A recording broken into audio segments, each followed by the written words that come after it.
to introduce Migration Policy Scotland.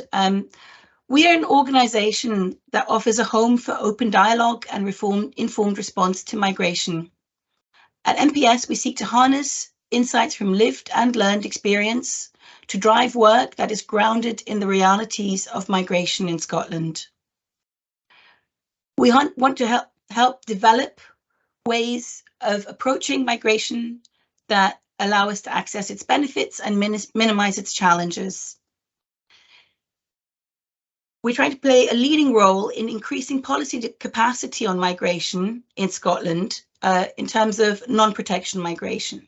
And with that, we are trying to cover issues that are of particular pertinence in Scotland that often fall under the radar in UK policy debates on migration.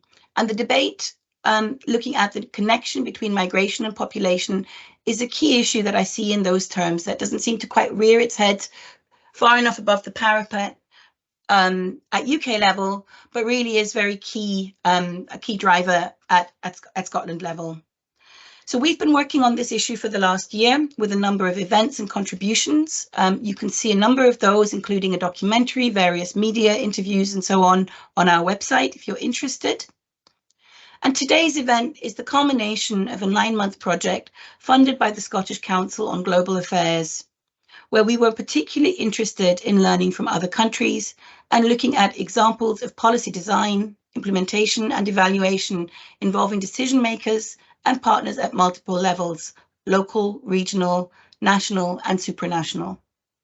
So it's really great to have an audience today from different levels of government, the third sector and other stakeholders, as well as researchers from a wide range of countries, Spain, Canada, New Zealand, Japan and the Faroe Isles.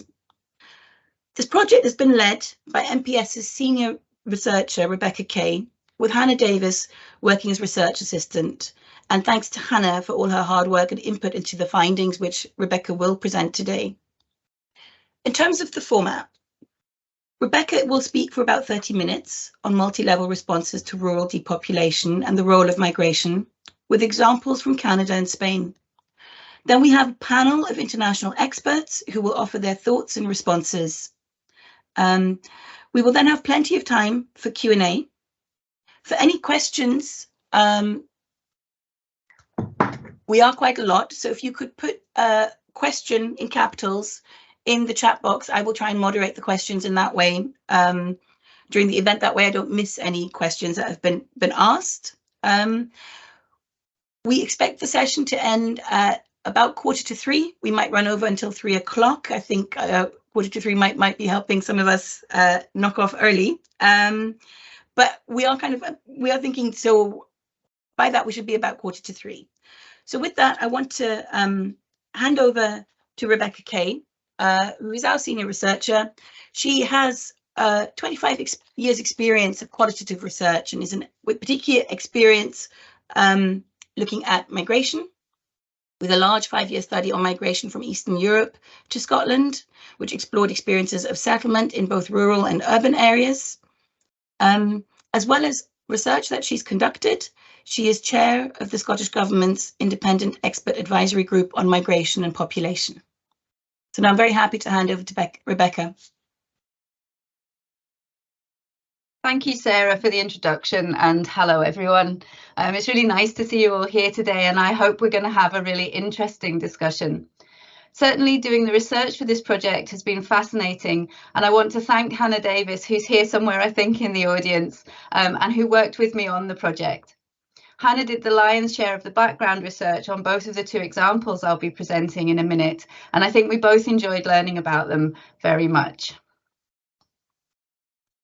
So rural depopulation is a significant contemporary challenge for countries across Europe and the global north, and Scotland is no exception to this.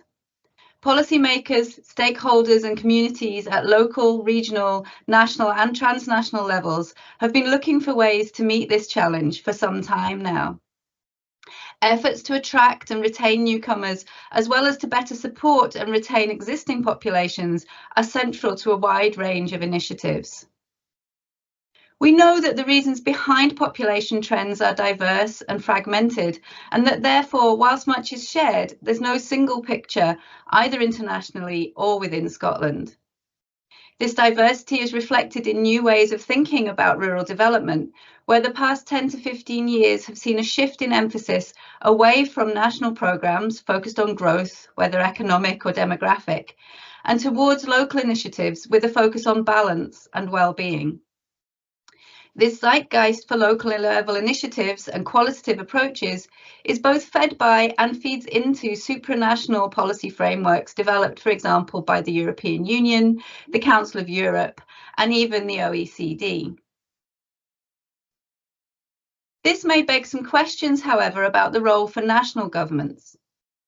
Given the effort which the Scottish Government is currently putting into developing an action plan for addressing depopulation and working with a range of stakeholders and local authorities on this, this seems a good juncture at which to consider what that role should be. Also, whilst it's important to recognise the diversity of rural experiences, governance structures and community capacities, there's still much to be gained from shared learning across a range of approaches and initiatives, both within a Scottish context and by looking at international comparisons. And so we're delighted to have a group of international experts as part of our panel today, and we'll present some examples from different countries as kind of material towards that discussion.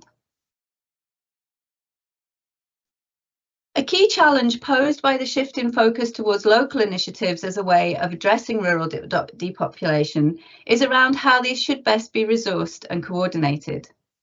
As the quote on this slide suggests, whilst it's crucial to involve local communities, employers and other stakeholders, different levels of government must also work together to understand which policies, frameworks and strategies can help to translate what might otherwise be quite a piecemeal approach into a collective effort with a clear strategic vision and with tangible long-term benefits.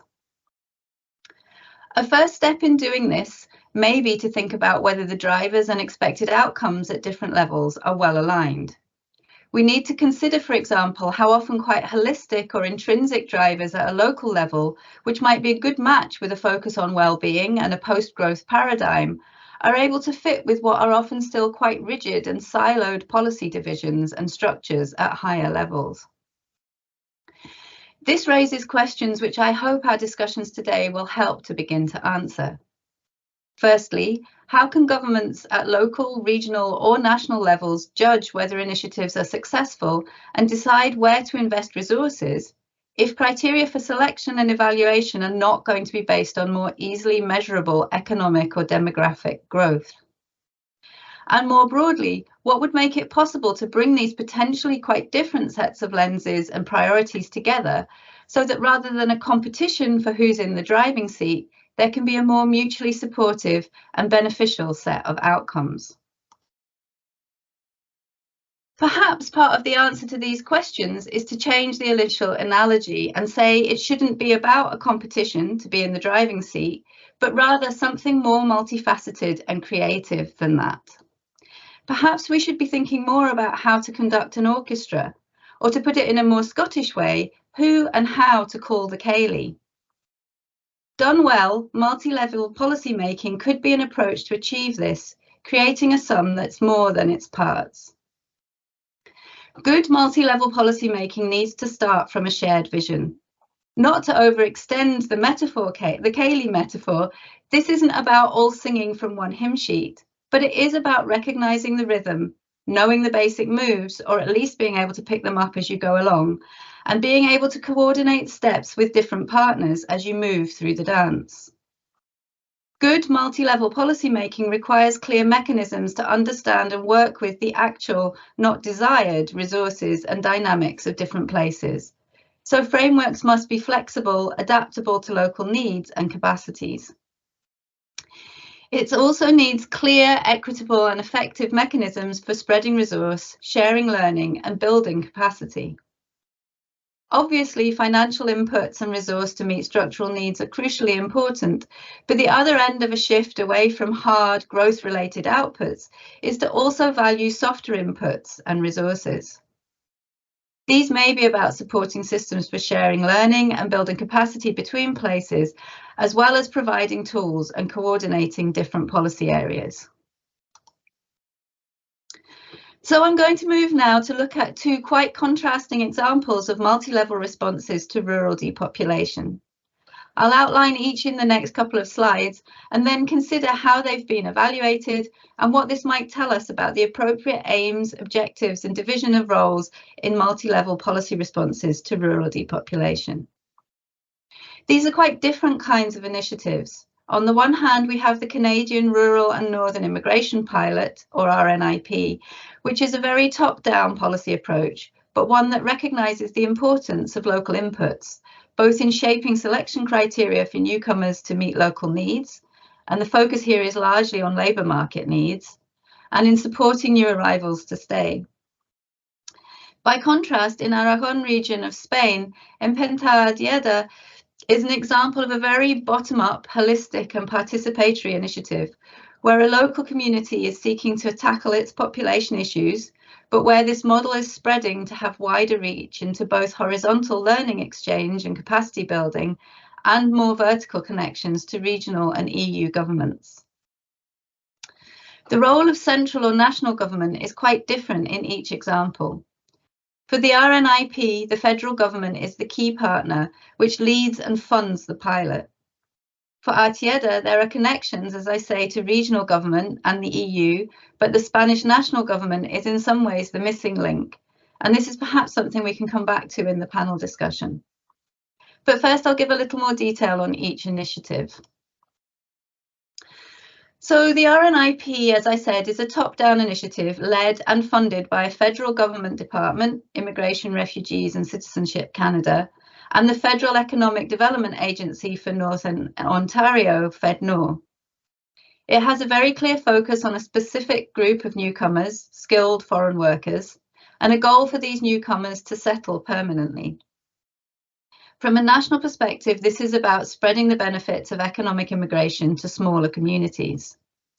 Community here is defined in administrative terms based on a town, city or rural municipality and selected on criteria linked to population size and trends, economic profile and geographic location.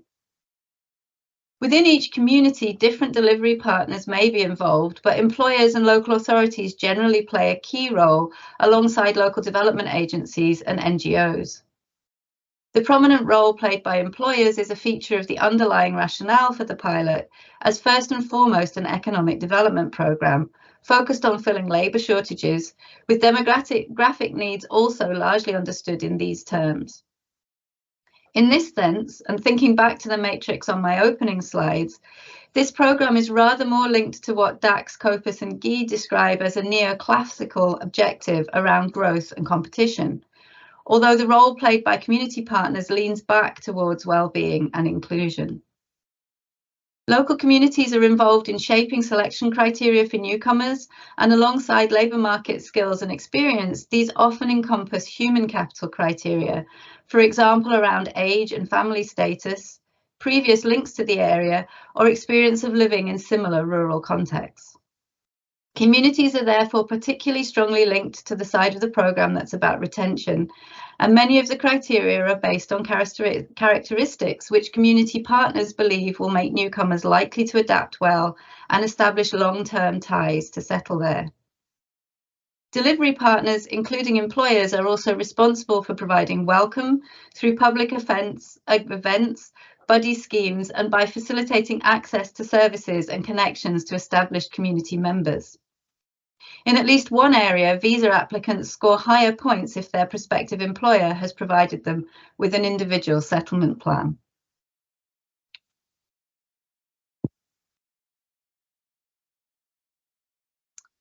Empenta Dieda is in some ways almost the polar opposite to the RNIP in terms of its genesis, focus and approach. This is a very local, bottom-up initiative which is spreading to make wider connections and draw in resource from external sources, including the EU. The project was initiated by the Town Council and Mayor's Office to counter economic and demographic decline in Artieda, a tiny village at the foot of the Pyrenees in the north of Zaragoza province in Aragon. Artieda has a permanent population of just 80 people, increasing to 120 in the summer. Its economy and population have been in decline for over 40 years, creating a major threat to the sustainability of the village. At the start of the Empenta Artieda initiative, most young people were moving away to Pamplona, Zaragoza, and other bigger cities. The initiative has involved a phased approach, which gave considerable time at the start to a very open and participatory planning stage. Community here is understood as embracing everyone who lives in the village. The initiative is based on a structured but iterative and consensual approach involving participative diagnosis and the gradual development of a plan of action. This is then taken forward by a core team of young people employed part-time by the council with funding from the EU Youth Guarantee Scheme and the Government of Aragon. Unlike the RNIP, which has a clear focus on international skilled migrants, the Artieda initiative is much more about the retention and return of young people with roots in the village, although it's also open to attracting newcomers. The initiative is not about growth or permanence per se, but about sustainability. It's very holistic and intrinsic in its approach, and this might be argued to only work in such a small place. A guide produced through the project itself suggests it's suitable for villages of 20 to 500 residents. However, it's not dissimilar in ethos to some quite similar models for participatory design and locally led diagnosis used elsewhere. For example, in the Nordregio Regaina project, which focuses on developing initiatives to attract newcomers to remote rural areas with natural resource, in the Nordic Arctic and Scotland. In fact, Highland and Island Enterprise and North Highland College are partners on that project. That project mixes quite a specific focus on attracting skilled workers with softer notions of welcome, accompaniment and support for various groups of newcomers. Indeed, in some ways, it might be seen as a midpoint between the approaches of the RNIP and Empenta Artieda. So now let's look at each example again and see what their outcomes have been and how these are evaluated. From a national government perspective, and in line with its rationale around growth and filling labour market gaps, the RNIP has been viewed as a success story, leading to its expansion in 2022 and proposals put forward this year for it to become a permanent programme. These both seem to be based in large part on quantitative evaluations of the numbers of new residents attracted. There's no data on retention yet, but the most recent release from Statistics Canada shows very good and rising retention rates for the Atlantic Immigration Pilot Programme, outperforming other provincial nominee programmes. The Atlantic Immigration Programme, which is now permanent, was the inspiration and model for the Rural Northern Immigration Pilot and differed from other nominee programmes by its focus on collaboration between local governments, employers, communities and settlement agencies, and specifically by their responsibility to actively facilitate settlement and retention of immigrants and their families. On this basis, one might expect, or at least hope, the RNIP will also produce good retention rates. So far, so good. Assessments and reports drawing on the perspectives of local communities and partners also view the programme largely as a success and bring a more qualitative flavour to this. These are based on interviews with and surveys of key stakeholders, including delivery partners and newcomers, although it's less clear how systematically this is being done across the different communities involved. Reports highlight that migrants are pleased to be working in jobs for which they're trained and qualified, and that local communities are benefiting from the arrival of both skilled workers and their families, adding a demographic multiplier effect. They also note, however, that the work of providing welcome can be difficult and requires resource both to maintain community buy-in and to meet newcomer needs and expectations. A 2020 review by the Nordic Institute raises concerns that skilled workers may still be pulled away to more urban areas with larger job markets in the longer term. This question of why newcomers would be likely to stay long-term in places that long-established residents are seeking to leave is a thorny one for rural depopulation work more broadly, and certainly one which requires attention. Empenta Artieda is also seen as a success, although perhaps unsurprisingly, the lens for an approach to evaluation has been much more local and qualitative than for the RNIP. An evaluation process is baked into the methodology of the initiative and is understood as integral to its development and to sustaining buy-in from the community. This mirrors the participatory diagnostics and design and involves repeat surveys of local residents, an open process of scoring projects and participatory decision-making about what to continue and where there's been less progress so far. The evaluations include evidence of both modest quantitative outcomes and qualitative assessments of success.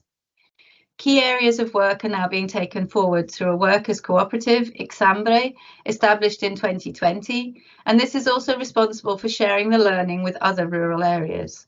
So a comprehensive guide and toolkit has been produced. There are seminars and learning events, and Empenta Tieda is part of a wider Pueblos Vivos program funded by the government of Aragon and bringing together a whole range of diverse local initiatives and municipal programs seeking to tackle demographic and economic decline in the region.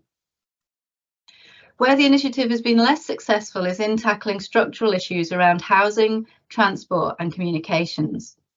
This has caused a blockage, with the village now attracting interest from potential newcomers whom they cannot accommodate.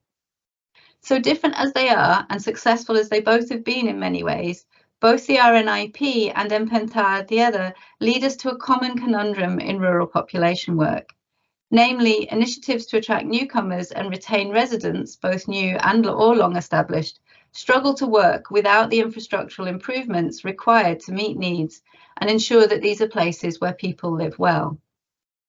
Neither top-down policies and investments, especially if these are confined to siloed policy areas, nor community-based initiatives and welcome can achieve this on their own.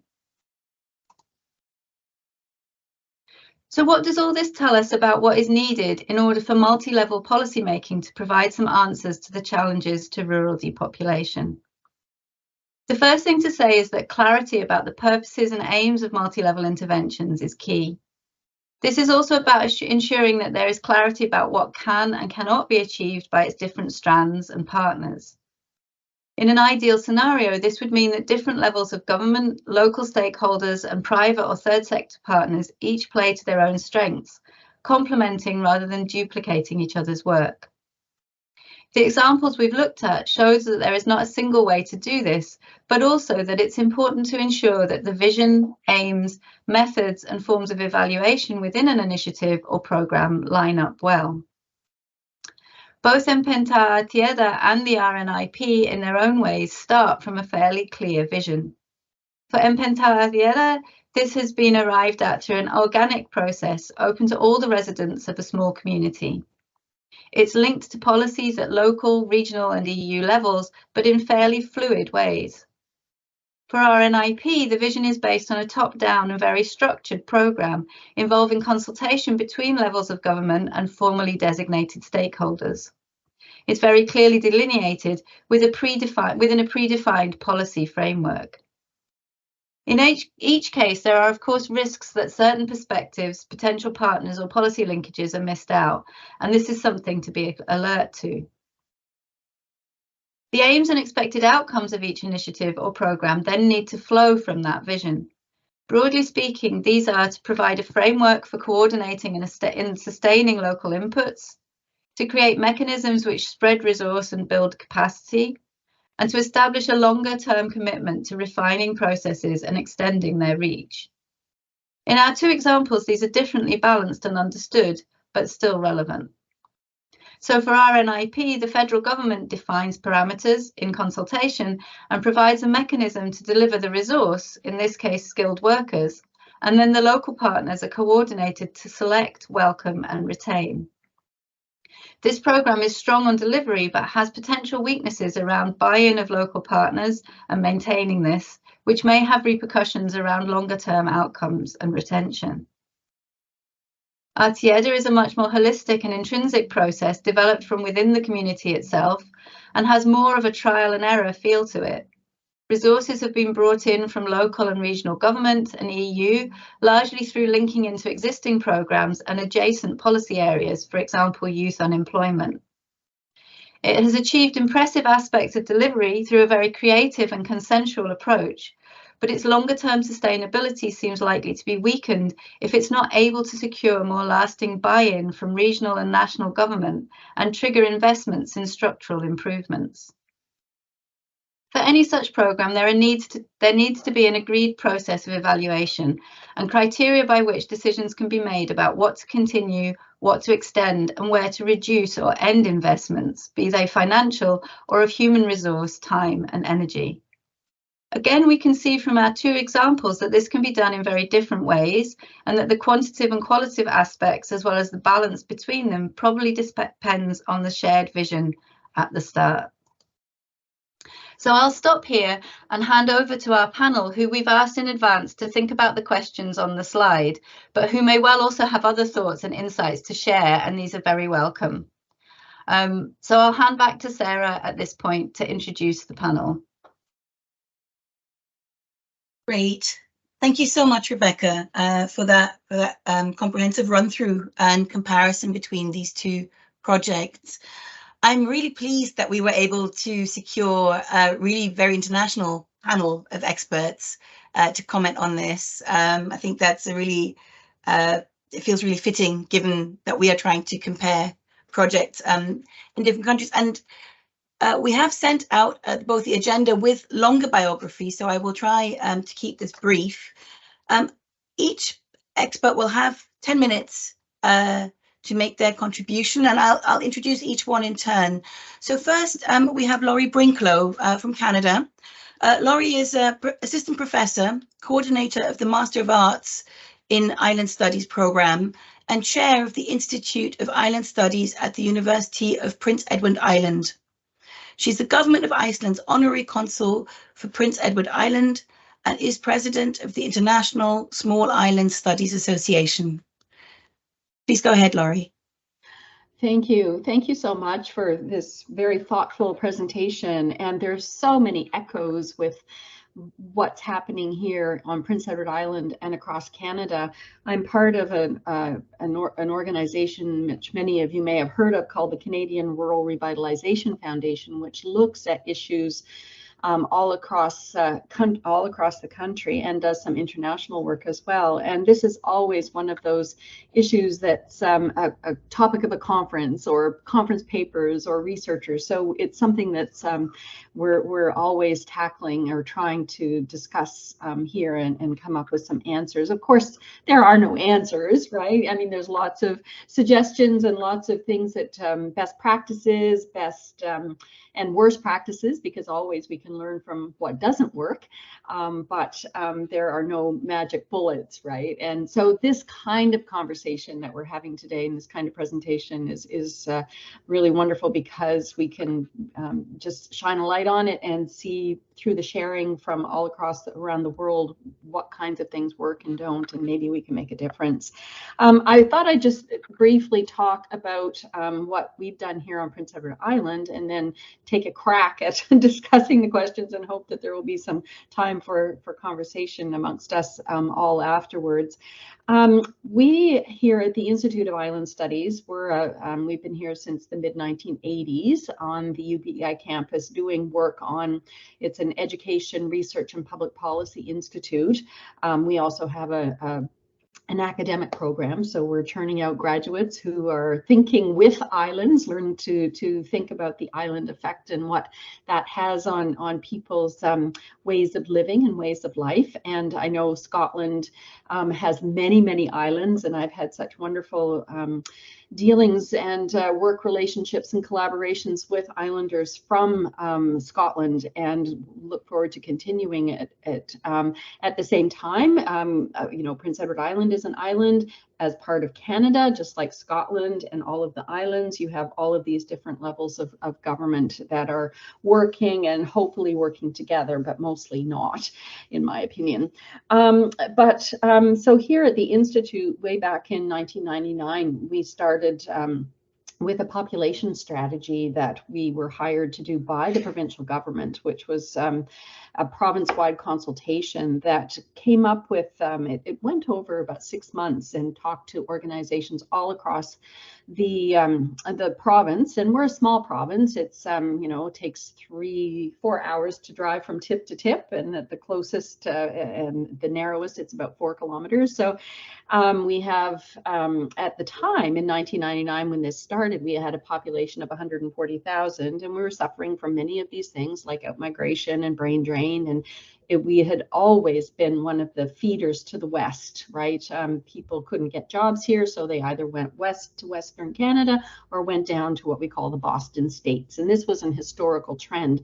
And realizing what was happening, you know, to try and grow the province economically, we needed more population. So this population strategy was called A Place to Stay, and it had 55 recommendations that included stuff around communities, youth, aging, immigration, and then some of the things that hold it all together: education, economy, health, the environment, transportation, housing, and land use. Well, fast forward to 2023, the province is now doing a population strategy again. They've hired an outside a firm from Ontario to do it, and there have been some consultations. I suspect that all the themes are still in place, that they're still looking at all of those same things. And in the meantime, going from 140,000 people, we are now officially, as of last week, I think, at 180,000. Way back in 2000, when this population strategy was done, they predicted in 1999 that at this time in 2026 or in 2026 we would be at 152,000. So now they're predicting in 2026 that we're going to be at 200,000. So it has grown so quickly. Even over the last year, it's been a 3.6% growth rate, and it's the largest increase in Canada. It makes people like me and some of our researchers wonder about the carrying capacity of Prince Edward Island, because as you've talked about, Rebecca, the stressors on the island, housing hasn't kept pace. Our transportation infrastructure, our health system is broken because we have so few doctors, and it becomes a snowball thing with the doctors and nurses leave because they're just being overworked, and so it becomes, you know, less and less sustainable. And so even our communication system, there's such a stress on it that we're really finding it difficult. And I don't know if people are asking enough of those questions. Is there a carrying capacity? How many people can we actually sustain? And then there's the outside stressors like the pandemic and the war in Ukraine, a recession, and last fall we had a hurricane. So all of these things are beyond our control that are really having an impact on some of these things that are really, and then of course the huge immigration that we've experienced. Of course, we need the immigration because we don't have the workers, the skilled workers. And we don't have the birth rate. And so we love the diversity that is coming to Prince Edward Island from all around the world. But at the same time, we have these retention rates that up until last year were amongst the lowest in the country. The population, the immigrants would come and then decide they would, we had this thing called the PNP, which was the PNP, the Provincial Nominee Program, and I think, Rebecca, you mentioned that, and that really drove immigration for a while, about probably in the last 10 years. We also had an influx of refugees because of the war in Ukraine, and then the Sudanese refugees and others, and we have a large population of international students who actually come and stay through the Study and Stay program, and the Atlantic Immigration Pilot, which became permanent. So all of these things have contributed to the growth. But the retention rates was what we were worried about. So we did a study. We were again asked through the Institute to do a study on what were some of the reasons that people were leaving or wanting to stay. And so the study's available. I'm happy to share it. Phil Davison, one of our researchers, led the work and did surveys and focus groups, and We interviewed or had participation from about 1,400 people, both immigrants, people who left, people who stay, and what we call permanent residents, just to get a sense of what some of those issues around retention were. And of course, it has to do with creating inclusive communities and vibrant communities and the sense of belonging. And we were finding that those were there to greater and lesser degrees. And so we're contributing to our retention issues. Now, over the last year, it's somewhat stabilized and people are staying. But housing is such a huge issue. And for instance, I have one student who's been living here, can't find an apartment, so she needs to move to Moncton where it's cheaper so that she can live and do some commuting back and forth, which is not so easy because there's a bridge in between, which costs $50 every time you want to cross it. So it's not something that we need to address it. But this is where your questions about working together with the multi layers of government.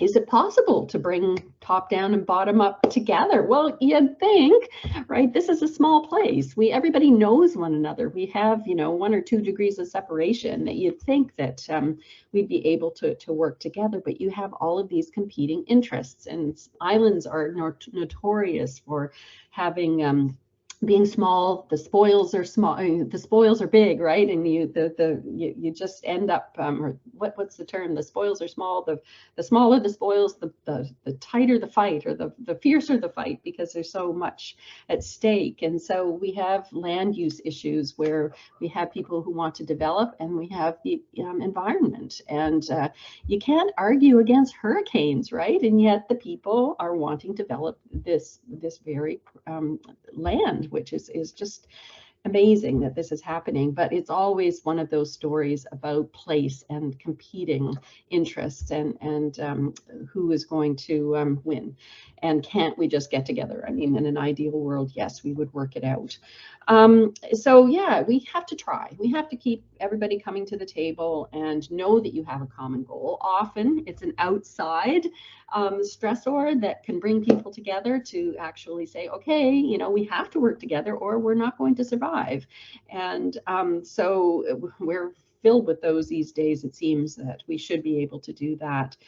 Around criteria to measure success, I know that GNP and GDP and all of those things are important, but you have to have a healthy population, people who want to be there. You want to, if you have, I love the book that Schumacher did called Small is Beautiful, and the subtitle, Economics as if People Mattered. Well, yeah, our people matter. And so well-being, happiness, all of those things are part of what we should be measuring success with. And fortunately, in Prince Edward Island, there are some efforts to look at the social side of island living and measuring these things.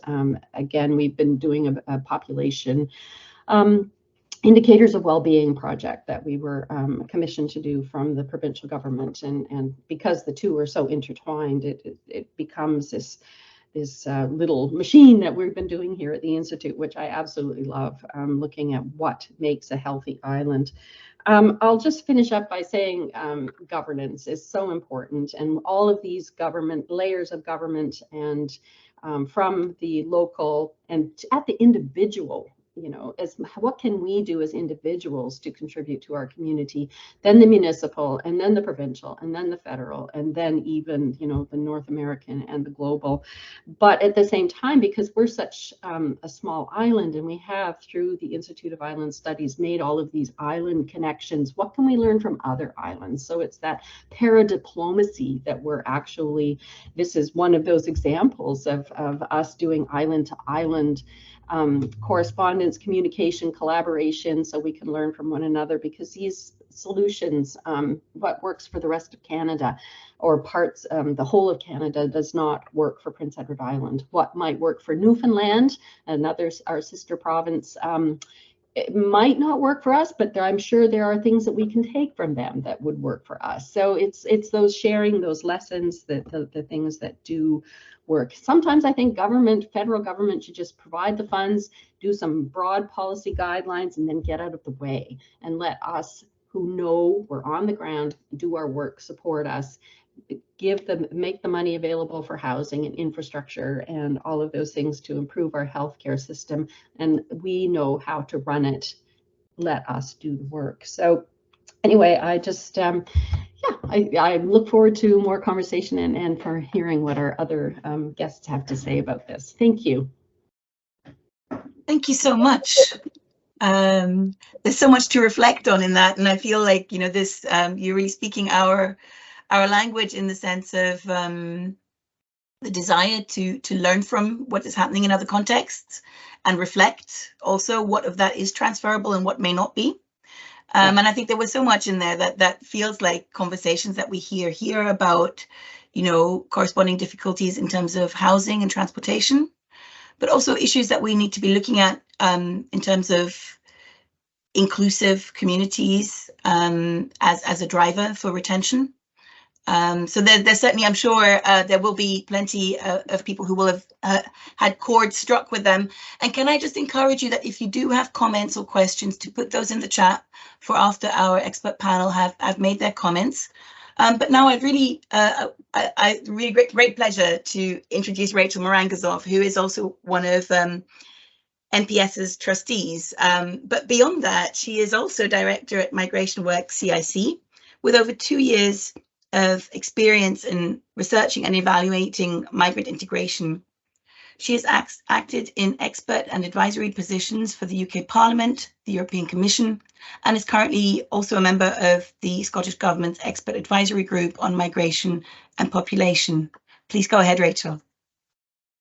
Hi, thanks, Sarah, and hello, everyone. I thought I really would focus, as Sarah mentioned, I've got a background in migrant integration, but also evaluating initiatives on the ground, a lot of government pilots and programmes, and migration work for whom I work, and my colleagues more recently have been looking and working with cities across Europe, doing a lot of benchmarking when it comes to citywide integration initiatives. So I thought I'd tackle the question of what criteria can be developed to measure whether these initiatives and interventions are successful, because that's more reflective of my background.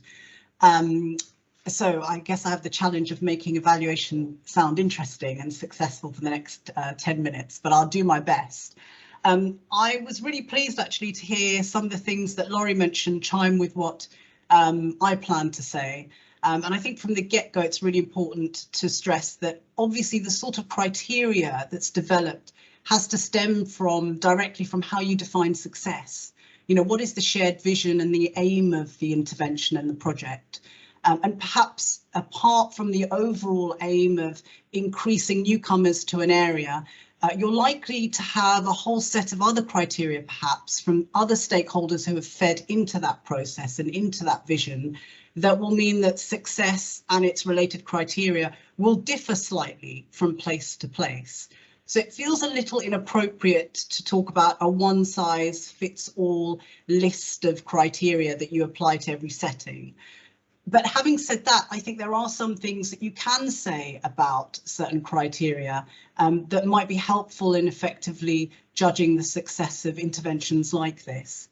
And the first thing to say is that you don't really want to define any criteria too narrowly, just in terms of outcomes, such as maybe numbers arriving, or maybe the numbers engaged in a programme or retained in a programme. All of those are fine. They're very important. They're very characteristic of more summative evaluations that tend to focus on measuring outcomes and targets, usually towards the end of an intervention, but they're not really going to give you a full picture. And this brings you to the second point I want to make, and that's for interventions like this that are more complex, more multi-layered. They involve a number of different stakeholders and hopefully the communities themselves. You're much better off taking a formative, evaluative approach that allows you to develop, I think, more intelligent criteria against which to judge success. And formative evaluations are those that provide diagnostic measurements of how and why progress is being made, and not just focusing on the outcomes. They usually take place not at the end, but usually before and or during an intervention. And it's not really a question of either or. In fact, it's generally considered good evaluation practice to include both approaches in one, so formative and summative evaluations for projects such as this and interventions such as this. And the reason for this is very simple. Summative evaluations will give you good, usually quantitative data around outcomes. Formative evaluations will give you the story of implementation, how things changed along the way, how important other factors were and why. In other words, it will yield much richer insights and learning that you would hope to get if you want to improve things in the future.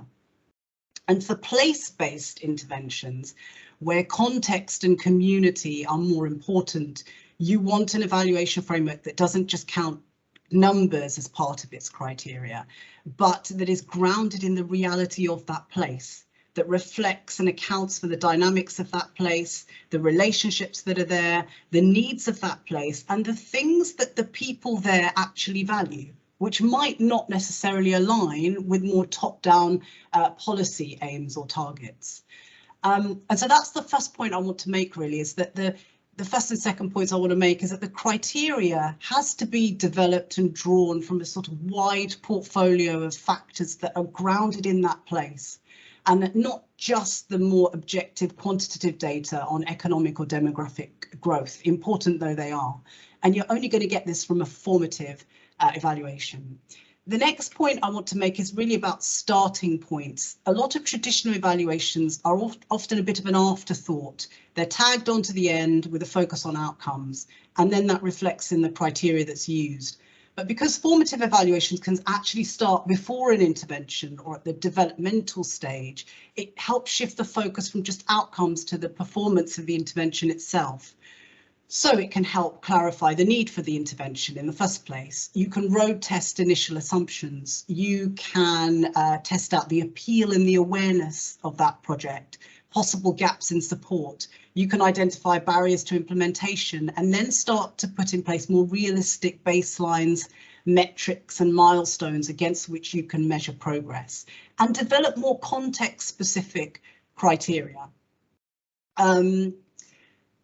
And I think this kind of longer term iterative evaluative process is more fairer. It's more kinder than traditional approaches that only measure outcomes, because you're evaluating the need for this intervention against the reality of implementation. You're judging the results against the landscape of the intervention itself, and not just broader, possibly more abstract policy goals that are removed, that might be removed from the context of the place that you're looking to operate in. And that's not to say they're not important, those goals, but they have to sit alongside more fine-grained metrics that are directly linked to A, the need for the intervention in the first place, and B, the realities on the ground. It does mean that that sort of evaluation requires more time and resources up front, but I do think, in my experience, that it proves a more valuable investment because they yield richer insights. And this brings me very quickly to my last point. How might you begin to formulate that criteria from your vision of success? So assuming you've done the very difficult groundwork, and as Laurie touched upon, that's not an easy thing to come to a common vision of what success might look like, but presumably you've done that. You've managed to incorporate and align different competing interests. How do you start to develop criteria from that? And I would start by sort of breaking down that vision into its different elements. So you're going to have a vision of success that probably includes hard outcomes of the intervention. So the criteria might be numbers of those attracted, retained, vacancies filled, indicators of economic demographic growth. Then you're going to have part of that vision is going to be around the performance of the intervention itself, its development, the sustainability of it. So the criteria might be around participatory structures, the presence of surveys or feedback mechanisms to measure the buy-in, the quality of monitoring and data collection systems, etc., etc. And then you're going to have something around capacity building to support that intervention. And here the criteria might be around organisational competencies, availability and the quality of reception support, housing, and infrastructural growth and needs, something around community resilience and integration. And some of that criteria is going to feel less tangible, more difficult to measure, because formative evaluations do lend themselves more to participatory and qualitative methods of inquiry. But it really shouldn't make pinning them down any more tricky. When you actually look at the literature on topics like happiness and well-being and integration, there's been quite a few attempts now to pin down what that might look like in different contexts. And I would use that as a starting point, and then road test them in your locality. Do these make sense? What is missing? What does well-being or happiness or integration or living well, what does it look like here where we are? And is there anything that people want to add? And that's really what we've done in our work at Migration Work, when we worked with a number of cities across Europe to help them benchmark some of these more difficult, less tangible topics. We've started with a review of the literature. We've pulled out a list of possible indicators or criteria, and then we've used these to develop benchmarks with the different stakeholders in that area. And the added benefit of this is it gives locals and local stakeholders a sense of ownership of that tool and a stake in that process. So they don't feel that it's being done up here amongst the experts and the academics. They feel like they have a stake in the process, and that really is important in and of itself. And I think I'm going to stop there. So basically my 3 points are, try and avoid narrow criteria, try and incorporate aspects of a formative valuation approach that allow for a much more sensitive, context-specific criteria to be developed. And then think of evaluation from the get-go as part of the project itself. Don't think of it as an add-on. Think of it as an integral part of the project from the start, and that will tend to transform your whole approach. Rachel, thank you so much. That's an incredibly helpful contribution to this discussion. Felt like a really helpful way of trying to ground some of the questions and issues that people have been grappling with and struggling to find ways to pin down.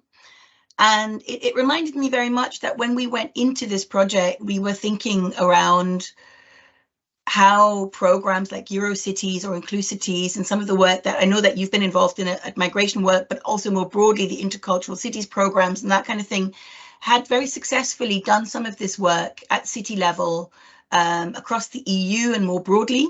Had found ways of benchmarking it, ways of trading learning, establishing dialogue, finding new frameworks and new ways of evaluating it and thinking, could one not do this for regions or rural areas? Couldn't this be expanded and built on 4 different contexts? And I feel like you've today shown us, well, actually, here you go. This is how one would start to do this. Here are some really good ways forward. So thank you so much for that. That's been incredibly helpful. And now I'm going to turn to introducing our final expert panelist, Vicente Pinilla. And I know I've mispronounced that, so I'm sorry already. But he is professor in economic history at the University of Zaragoza, researcher at the Instituto Agri-Food. Agri-Food in Aragon, in Spain. Thank you very much.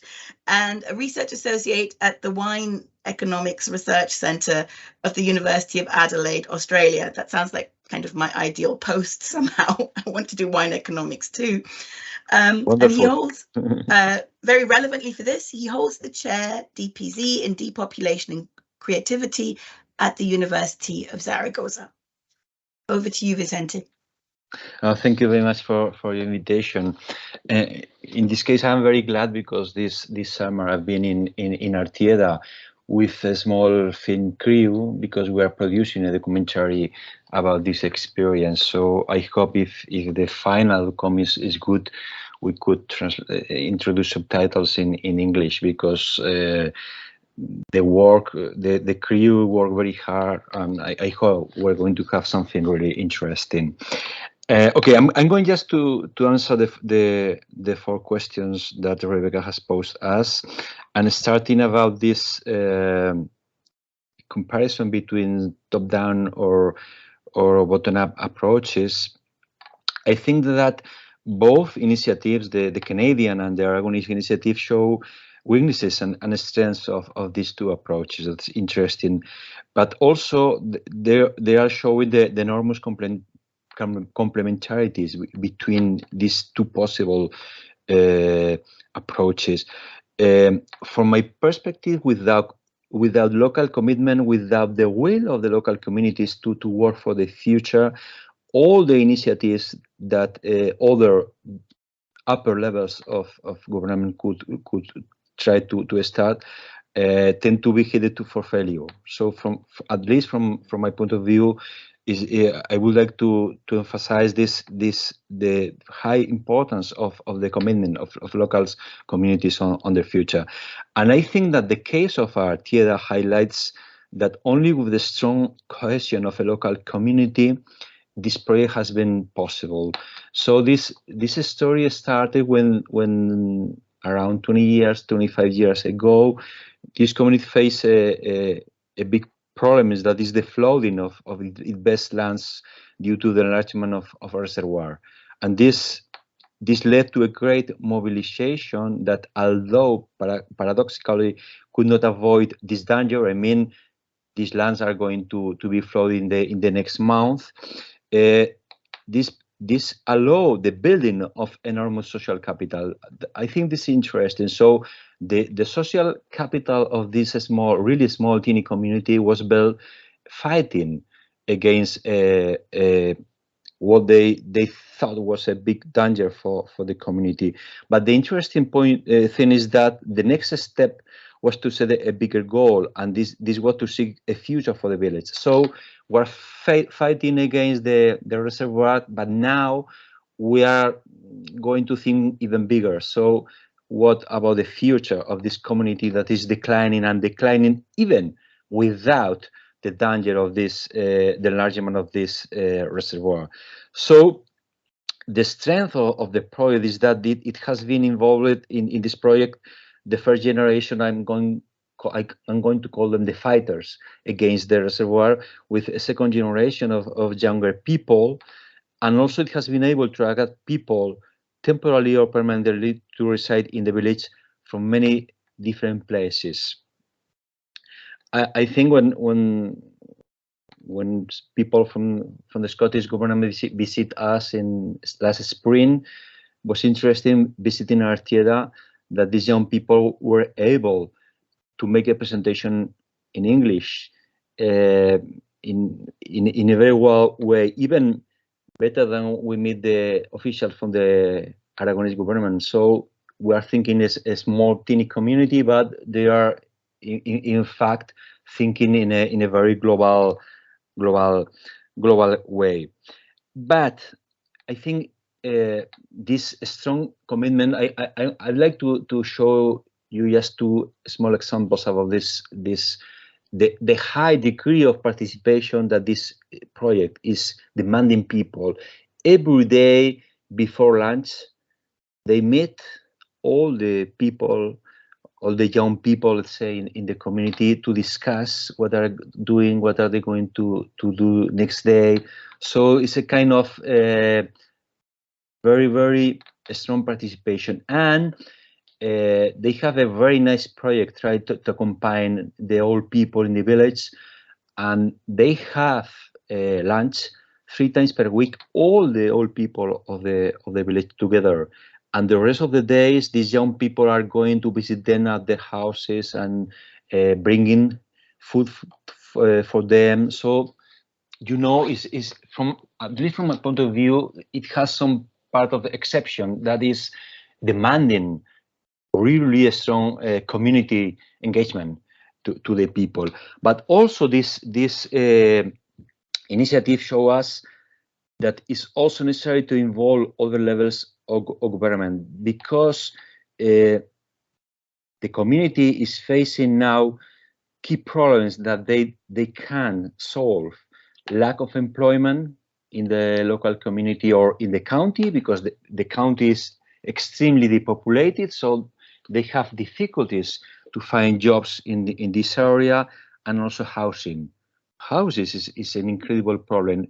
Even in a small community of 85 people, they don't have right now any more houses for the people. So they have more people asking, we want to go there and live there, than possibilities of housing them. And in this case, they need the help of other levels of government. So this complementarity, at least from my point of view, is very clear in the both cases that Rebecca has explained. So in short, I suggest that the response to the population must be multi-level, and that the big problem of most policies is the lack of vertical and horizontal coordination, and be vertical between different levels of government, and also horizontal. In some cases, you see that in the same government, different departments are competing or even fighting or implementing policies that are not going in the same way. So I would like to emphasize this need for this vertical and horizontal coordination. About criteria, from my point of view, the well-being of the community, of the people, and above all, the possibility for the people to choose where to live in condition of maximum freedom should be the main objectives. So I would like first to strengthen this idea of freedom to choose. So I'm not interested in that people remain in the rural areas or people from the urban areas go to the rural areas. I just interested that everyone is living where they want. But we have to provide some conditions that make possible to take this decision. I mean, if you don't have access to health services or to education, you can stay in a place. So this is also showing us that multi-level coordination is again essential because local communities will not be able to guarantee basic services such as health or education without the support of these higher levels of government. In addition, because at least in Spain, even now, people are thinking even in terms of repopulation, and it is quite unrealistic because if you see the future demographic trends toward which Western countries and even the world are heading must lead us to abandon or put quantitative objectives on the backstage. So if the whole population of Western Europe is going down in the next 34 years, we can't think in a rural world increasing its size. Just maintaining or even slight increases in size would be wonderful, but we must assume this idea that the world is not increasing anymore in terms of population. The world is going to decrease in terms of population. The whole world, except Africa, all the regions of the world are going to decrease their population in the next 34 years. So this helps us even more to increase this idea that well-being, freedom to choose are the real important things, and not how much people are living in a particular place. And first question was about the traditions, political landscape, sectors of governments are making possible of conditional multi-level intervention. I think this is very important because if there is no culture of cooperation and not a firm political will to develop it, everything is going to become much more complicated, and any policy at any level of government should include concrete measures to ensure multi-level cooperation. And at least here in Spain, I don't see this culture of multi-level cooperation. I've seen in the last decades how at the same time the national government, the regional government, and the provincial government are providing places for doing exactly the same things without any kind of even communication between them. So I think we must push, we must advocate for this kinds of strong cooperation, because there are competences and things to do for each one of these levels of governments. It's just to visit that, please cooperate, please listen to the other, to see what they are doing and what you are planning for the future. And I think we're paying for them for the job. So please just take a time to think about what are you doing and what are doing other people involved in this kind of government. And finally, about the role of national government, and this is complicated because in the case of Spain, in fact we have a federal system. We have different levels of government, and in some cases, of course, each level has its own competences, but in some cases there are overlapping between one and the other. Of course, the national government is important because it has the most powerful financial strength, and this is important. You see, for example, I think Scotland is similar, but I'm not sure, okay? But in the case of Aragon, the role of this national of this cooperation is complex because the government of Aragon is responsible for providing basic services such as health or education, but their financing depends in turn of the funding they receive from the government of Spain. So you see, we have in this case some complication. In addition, also the national government can propose general policies for territorial rebalancing and to address depopulation, which in coordination with other levels of government can be effective in achieving the proposed objectives. I have seen in the last year, I mean, good directions in this way.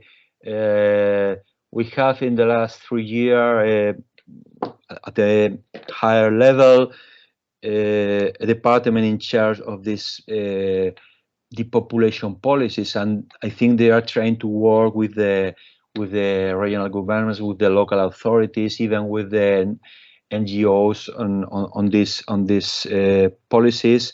But I think that still we need to work harder in this way. Thank you. I'm going to stop right now. Thank you very much, Vicente.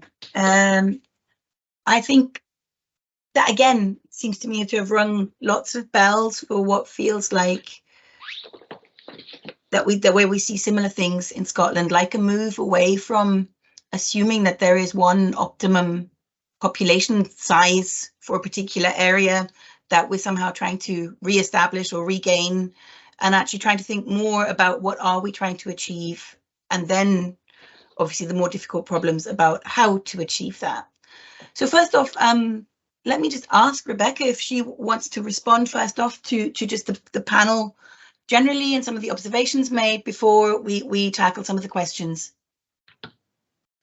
Okay, thanks, Sarah. I won't take too long because I can see some really interesting questions beginning to filter into the chat. But first of all, I just want to say thank you so much to the 3 panelists. I threw some questions at you, wasn't really sure how fair they were, how easy they would be for you to respond. And I think with also you haven't coordinated between yourselves with each other as far as I know, but you've come back with a wonderful set of responses that fit together so nicely, and I think address many of the issues that I felt that I've been grappling with as I try to think about this project and what the purpose of it is and what the kind of outcomes might be and how we might share them usefully. And I think all of the things that you've said fit together really nicely with this increasing, I see in Scotland, appetite for place-based responses, place-based policy, but not always clarity about how to do that and how to do that well. So I think each of you in your own way has really contributed some really valuable bits of insight on that, and I've been scribbling furiously, and I'm not going to try and now find my way back through my notes, but I am going to say that I'm so glad we've recorded this because I'm going to listen to it again as I put together the final report, and I'm going to integrate bits of what each of you have said into that about this importance of, you know, different different levels within government listening to each other and communicating better, about Rachel's really clear recipe for how to do evaluation differently and well, and that spoke so eloquently to some of the frustrations I found in developing the work, where evaluation was seen as imposed, as burdensome, as stacked against us by more locally led, kind of more qualitative initiatives, as threatening, and that notion that actually no, it doesn't need to be those things and can be thought about quite differently, I think is really really useful. So again, thank you to all three of you, and tons of food for thought for me there in putting together the final report from this project. So thank you. Great. So I'm going to try and take these